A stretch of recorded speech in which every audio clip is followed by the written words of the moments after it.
Hey everyone, welcome again to another episode of the Simplify Your Life Summit. I'm your host, Justin Crosscare, and I'm joined today by Melissa Costello. Thank you so much for being on here, Melissa. I'm really excited to have our listeners learn more about you and also just your approach to health. I definitely, with our call that we had aligned with where you're at and what you're doing. You are a certified nutritionist, wellness coach, and also emotional psychology as well, which altogether is so valuable when it comes to overall health. And I love your story too, where you came from. So I'd love to Thanks. have the listeners and viewers hear more about your story and how you got to where you're at right now. Great. Well, thanks for having me. I'm so excited to be a part of your series. And I know there's a lot of great experts that are going to be sharing their stories and sharing their expertise. So it's going to be really awesome for all of your participants to be getting this information.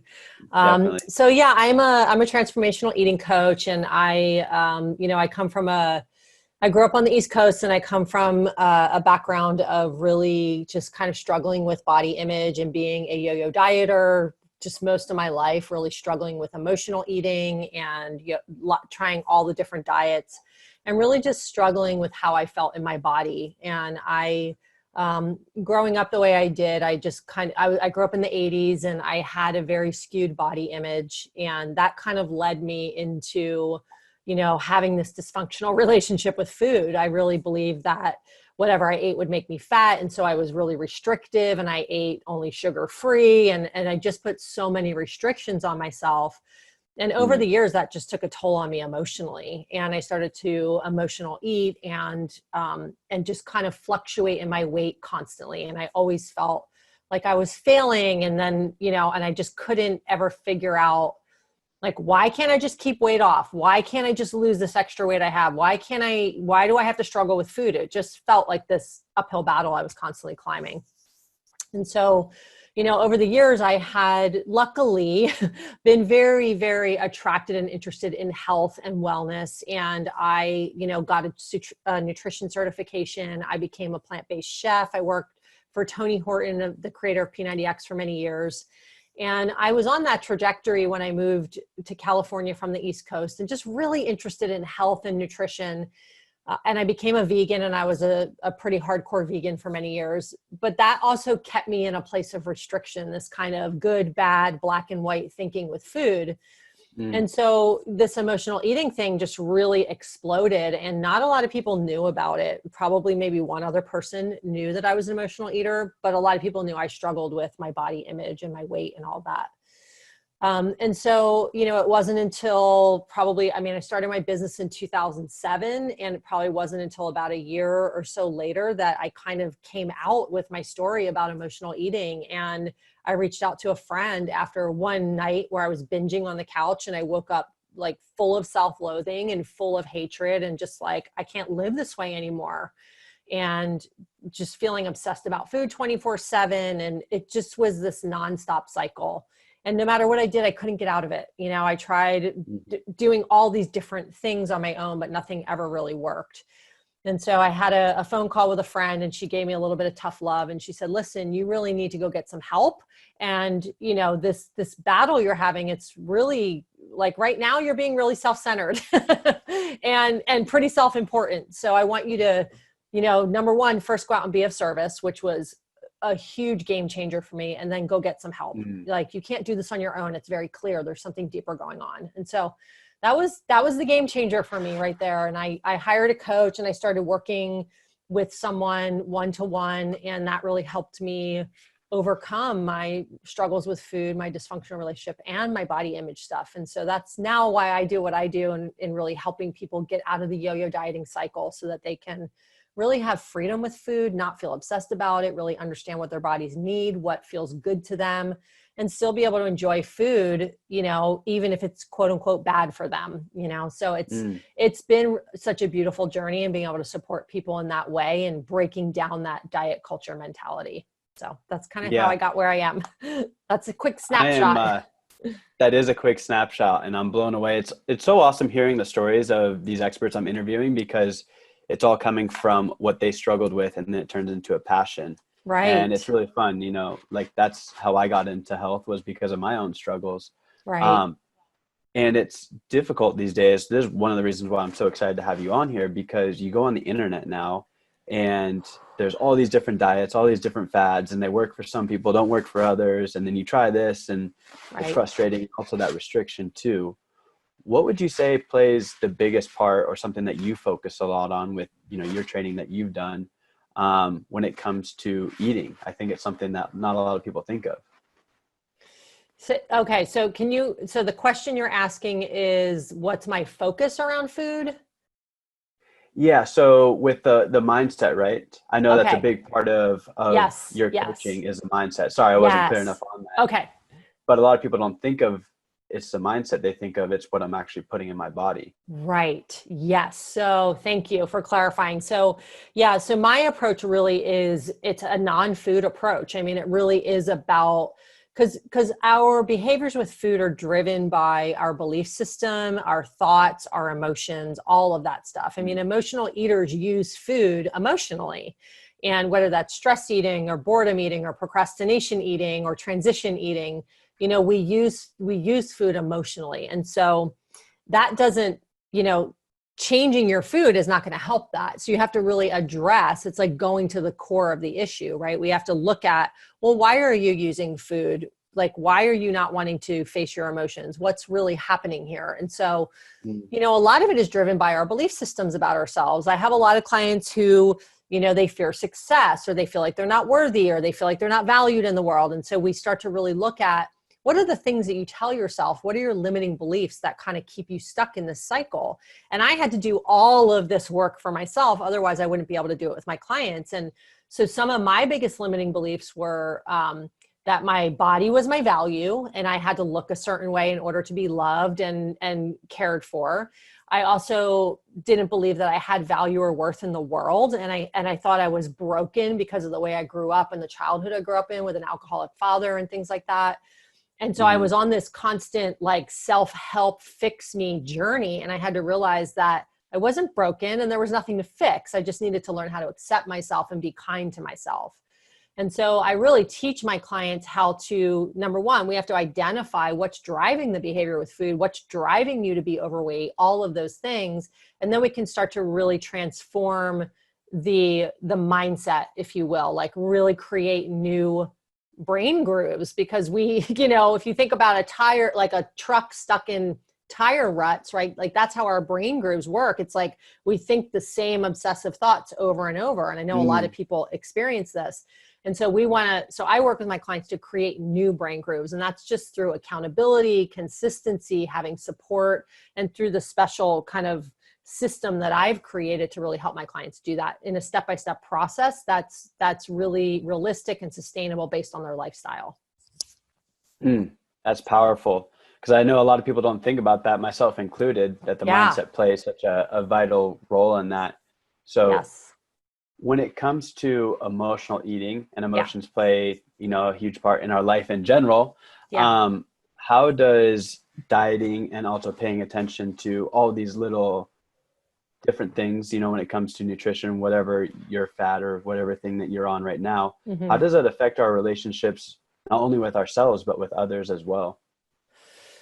I mean, hugely. I mean, if you think about what food represents to us, number one, it keeps us alive. We need it to survive. And Yeah. then the other component of it is that, food it's a connector. And especially in the United States, I mean, a lot of other cultures use food as connection as well. But a lot of us were raised to use food as a place to connect, or a place of reward, or a place where, it's like, oh, you won your soccer game, let's go get pizza, right? Like we use Mhm. this kind of reward system with food. And so, a lot of us just kind of have these beliefs around food that, like I deserve to have that glass of wine at the end of the day. I worked really hard. There's all these kind of things that we tell ourselves that don't necessarily serve us. And then when we start to restrict, because we need food to survive, our brain immediately goes into that place of desiring whatever that food is even more.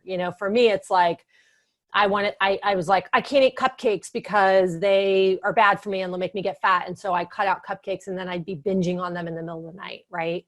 And Mm-hmm. ultimately those cupcakes provided comfort and soothing for me. You know, I grew up in a very disruptive household. Like I shared, there was a lot of unknowns. There was a lot of anger and rage. And so food was the place that I got comfort and soothing. And so I brought that into my adult life. It was the one place I went where food's not going to turn its back on us. We can always trust it. We can always lean on it, and it's always going to be there.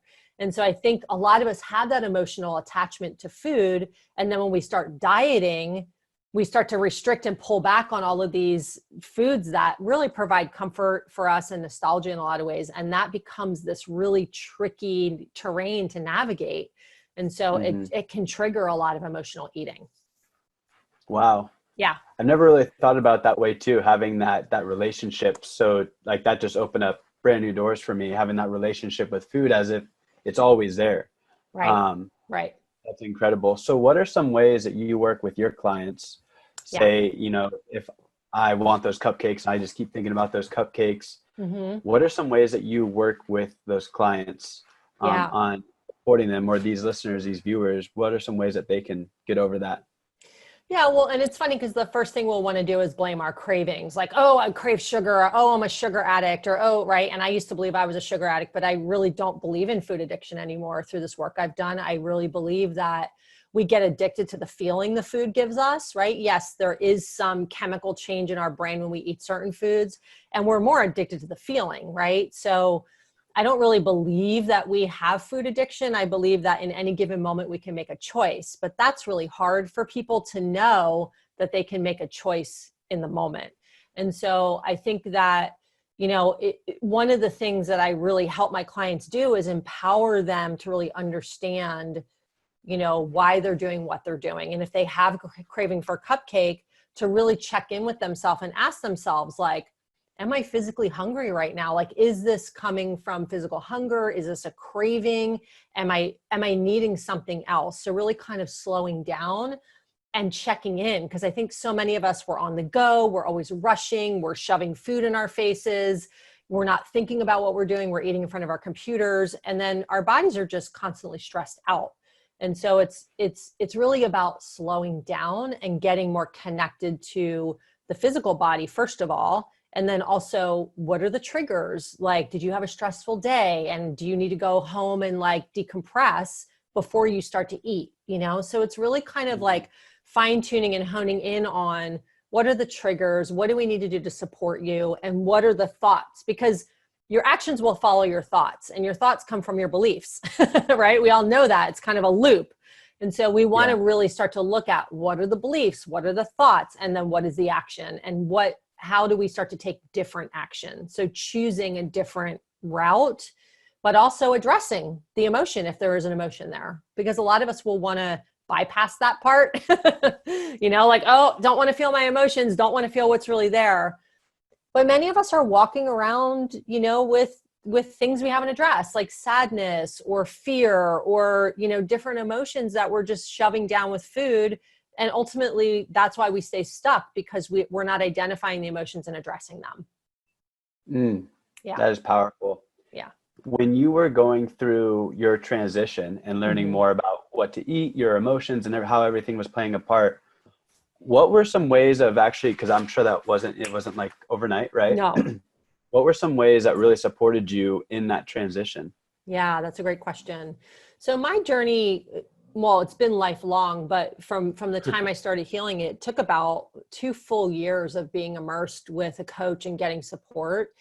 And I had to really start to change my behaviors. And part of that was, eating mindfully, right? So sitting down with my meals instead of being distracted and sitting in front of my computer or on my phone or reading a book. I had to really start to connect on a deeper level with my body and what I was eating. And so that was one of the biggest, I'm convinced that was the reason why I lost the 30 pounds I did over the course of time, because mindful eating, it just, not only was I addressing emotions at the same time, but I was eating so much less because I was paying attention. And then the other piece was my binge eating and emotional eating was one of the reasons why I had so much extra weight on my body. So I had to start to address that too. I had to really look at, why am I binge eating? Why am I emotional eating? And part of that was because I had these limiting beliefs. And I also, at that time in my life, was feeling really lonely. And so I had to kind of address the loneliness and really learn how to just find compassion for myself, find a lot of grace, and find a lot of respect. Because I feel like I was totally punishing myself by binging and overeating and eating a lot of like crappy food that didn't make me feel good. And then I'd just be so full. And so I had to kind of look at what's driving me to do that, if you will.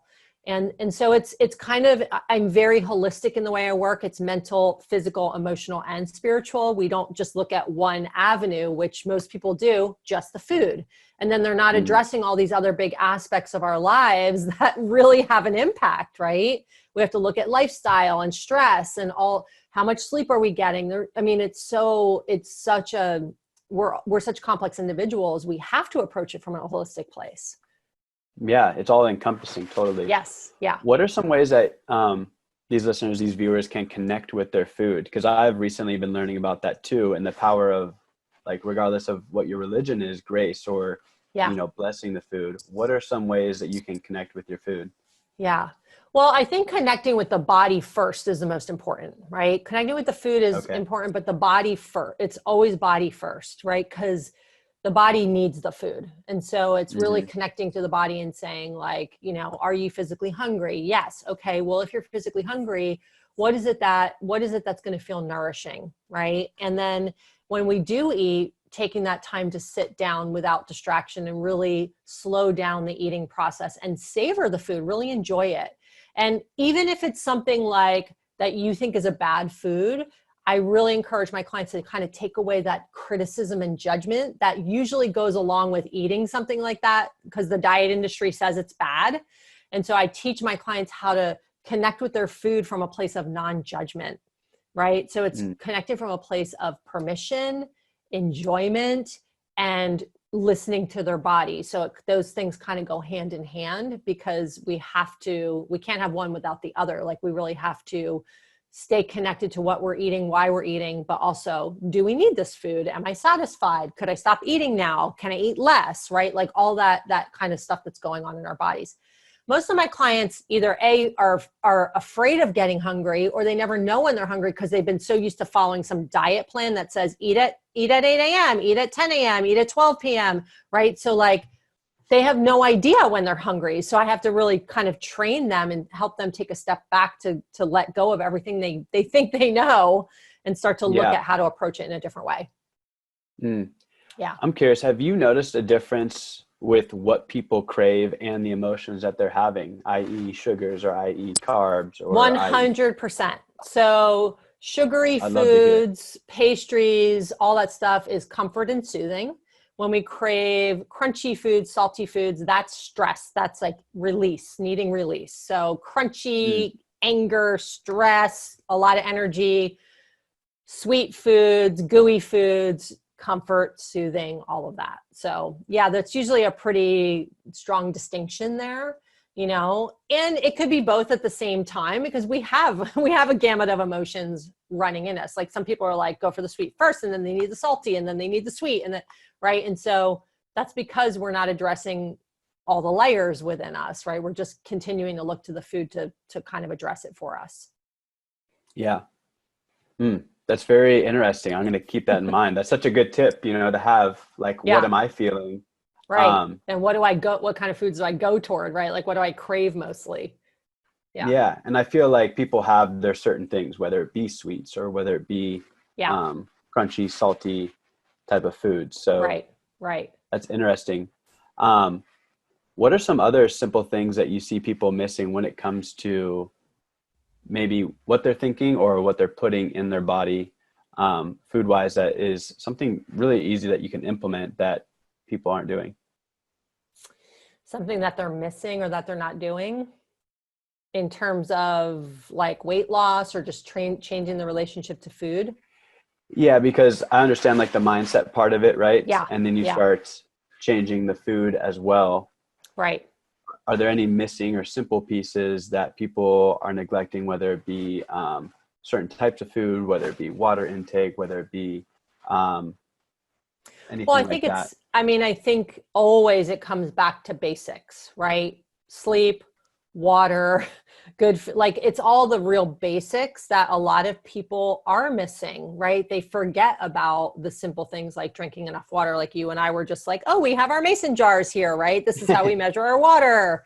That's how we Yay. do it. So like simple things that we can often forget because we get so caught up in the day-to-day of life and, all the stuff coming at us all the time. But, sleep, I mean, listen, it's the simplest thing, but it's the one thing that people skimp on, but we need it for so many reasons in terms of managing weight, managing emotion, managing mood, managing health, all of that stuff. Like it's such a simple thing. And then also, moving your body. And I know these things aren't necessarily food related, but like I said, I work so holistically that it's really about lifestyle, right? It's not about what food can I change to make my life different. It's really about what's my lifestyle look like and how do I integrate things in that are going to support me in having the most vital lifestyle, and Yeah. the one main thing that people tend to avoid is their emotional state. They'll always look to the external thing versus turning internal. And so that's where it all starts. That's where my healing started. That's where most of my clients' healing starts. Because every single one of my clients that comes to me, they already know how to eat healthy. They already know. Right. Mm, And most people know. I mean, how could you not look at all the information on the internet, right? Like what's good, what's bad. But the truth is it's about listening to our bodies and what feels right for us as an individual.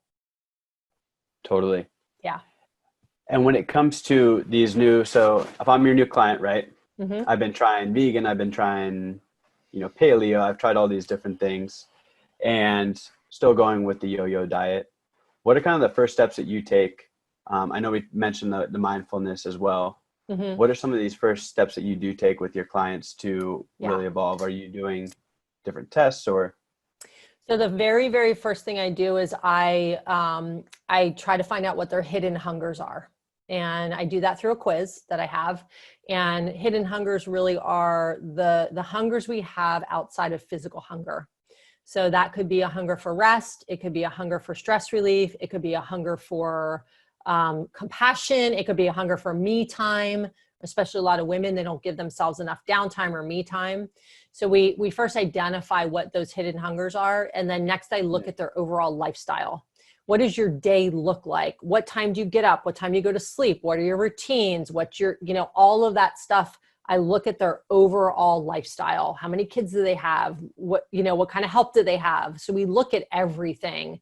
And then we just start to address little by little the things that are the most, that are the biggest in terms of like standing in the way of them creating the life they want. And then what are the triggers for their emotional eating? And a lot of times it's family, it's stress, it's work, it's right. There's so many factors that come into play and they're not taking care of themselves. They don't give themselves enough downtime, all those things. And so we start to just really look at overall lifestyle and then we start to put a plan together, if you will, a roadmap really of what are the steps that we need to take for that individual. Okay. Yeah. I love it. I know we've been on the topic of mindset, but I'd love Yeah. to hear some nutritional things that people may be missing out and not know when they're grocery shopping, i.e. like looking at the back of nutrition labels, just some like simple things that people can use. I've been doing this a lot. I watched the documentary, That Sugar Film, and it's one thing to know that what sugar, that is bad, but when you understand what it's doing, also started learning about different oils to cook with. Like, what are these different things that, if I'm a viewer, I can go to the grocery store and start implementing today? I hesitate to answer this question because although I'm a nutritionist and I really believe in putting good nourishing food in your body, it's such an individual choice. And I feel like, what works for one person's body doesn't work for another person's body. And I think that on a basic level, we all kind of understand like eat a mostly whole food diet with minimal proteins, animal proteins. That's my belief. And lots of greens, lots of, grains and beans. That's how I eat. Now that might not work for everyone. There's people who just want to eat protein, like animal protein. So that's why I kind of hesitate to answer this because it's not a one size fits all. And, Totally. like I cook with a ton of olive oil and coconut oil. That might not work for some people, but I also like to educate myself around, like there's certain oils like canola oil. Is that a real oil? Is that something that's highly processed, right? But then there's the whole sugar, oil, salt free movement that's like no oil at all. But I don't buy into that. For me, that doesn't work, right? And so it's such an individual thing that I could never just give you a grocery list and go, here, go buy this because I think this is good for you. It's really about what feels right for your body. And so I could never give a list based on that. All I can do is give suggestions like, I think eating a ton of leafy greens is great. That's what makes me feel good. Does it make you feel good? I don't know. So it's about experimentation, if you will. So I apologize for not being able to more directly answer the question. I'm sure there's plenty of other experts on this summit that will, but for me, it's such an individualized process of me working with my clients to understand what are the foods that you like, what feels good in your body, what nourishes you, what do you think you shouldn't eat that maybe you should have in your diet so that you don't feel emotionally depleted, right? Yeah. Yeah. And I think you answered it perfectly, because a lot of people, myself included, I lost track of how I am different from other people. So a lot of times, we'll have a friend or we'll have someone we saw and we're like, oh, that worked for them, so I'm going to start doing that. And then we get stuck on that track. And then that's when the emotional cycle starts. What's wrong with me? Yeah. Why is this not working for Why me? isn't this work for me? Right. Yeah. Yeah. And to be honest, like when I lost my weight, I didn't change my diet. I just changed my behavior. I was eating less. I mean, I was already plant-based and I was already eating well, but I also was overeating a lot. So that becomes a problem. And I was overeating a lot of healthy foods, right? Things that people think healthy, but when I'm taking in all these extra calories that my body doesn't need, of course I'm going to pack on pounds, Yeah. So what were some ways you're able to control that overeating? Through doing the emotional work. Yeah. And it wasn't about learning how to control it. It was about learning how to choose differently and to learn why I was overeating in the first place. Right. And what was driving that. And that was really the emotional eating. So while you're eating, pretty much being conscious of those feelings that are coming up. Or even before I eat. Yeah. And then also really staying connected to my body, right? Like, gosh, am I full? Do I feel satisfied enough to walk away? Right. And then looking at like, well, no, just have more because it's there, or just finish it because it's there. Right. The classic clean your plate club, Oh, and yeah. I had to really start to untangle those beliefs. Like we all grew up hearing there's starving children in Africa, don't waste food. Right. Which is, there may be some truth to it. And it's like, we have to really look at our bodies not as the garbage can and put the food in the garbage can where it belongs, or put it, give it to someone, or put it in your fridge for leftovers or whatever, right? We don't have to finish it just because it's there. That's a super important part right there, is really coming to terms with the emotional side of it. Because a lot of times we'll try and resist it. Yeah. And the more you resist, the more it persists, right? So the more you try and not eat what you think might be a bad food, the more you're going to be kind of overindulging and taking it down. Yeah. And then you get mad at yourself, and it's this whole wheel cycle that's going again. Yep. Yeah. I love it. And I know you have a free gift for all these listeners, these viewers as well. Thank you. It's my Food Freedom Guide and 7 video series. So basically it's the 7 big mistakes that I made that kept me locked in food prison and how I broke free. And so there's a guide with 7 daily videos that come, and the videos are short. They're between like 2 to 5 minutes. I don't even think there's one at 5 minutes, but they're great because they're little trainings and they're little kind of just ideas on how do I get started moving in this direction. If I'm a yo-yo dieter and I'm so fed up with living my life this way, I'm obsessed about food, I can't stop thinking about it, I can't lose weight, how do I start to move toward food in a different way and change my relationship? So it's a really great, awesome guide, and there's lots of good tips and stuff in there. Awesome. Thank you for sharing that. Sure. Where can these listeners, these viewers find you at? Social media? So I'm all over social. I have a website, karmachow.com, KARMACHOW.com. I'm on all social media at Karma Chow. I also have a private food freedom breakthrough group on Facebook, which I believe if you opt in for my gift, there's a link there. You can join that group. such a beautiful space for people to get support. I do a lot of live trainings in there, tons of great exclusive information that I don't just put out in the public eye. And so that's a really great place to get support if you're starting to look and moving this direction. Fantastic.